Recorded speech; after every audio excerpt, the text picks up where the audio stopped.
25వ అధ్యాయంలోకి వస్తుంటే ఒకసారి రాళ్లతో పట్టబడ్డాడు. అబ్బబ్బా, ఏమిటి మోషే ధర్మశాస్త్ర ప్రకారం ఏం చేశాడు?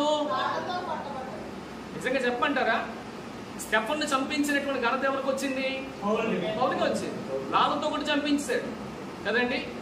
ఆయన రాళ్లతో కొట్టి పడుతుంటే స్టెఫన్ గుర్తొచ్చాడంట. ప్రభువా, స్టెఫన్ ఆత్మను మరొకసారి నాకు దయచేసినందుకు నీకు వందనాలు ప్రభువా, తెలియక నేను ఆ రోజున తప్పు చేశాను. ఈ రోజున ఆ యొక్క సేవకుడు ఎంత క్షోభించాడో, ఏమంటే మరణిస్తున్నటువంటి సమయంలో ఆ సేవకుడు ఎంత బాధపడ్డాడో ఆయన ఈ రోజు నాకు తెలిసింది.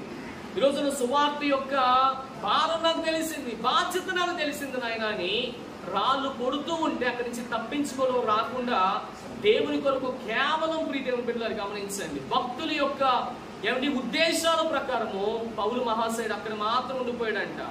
మోషే ధర్మశాస్త్రాన్ని తీసుకుని వచ్చినటువంటి వాడే, అనేకమైన వారి మీద రాళ్ళను దూకిన వాడే ఈ రోజు ఏమైపోయాడో చెప్పమంటారా? రాళ్లకు బానిస అయిపోయాడు.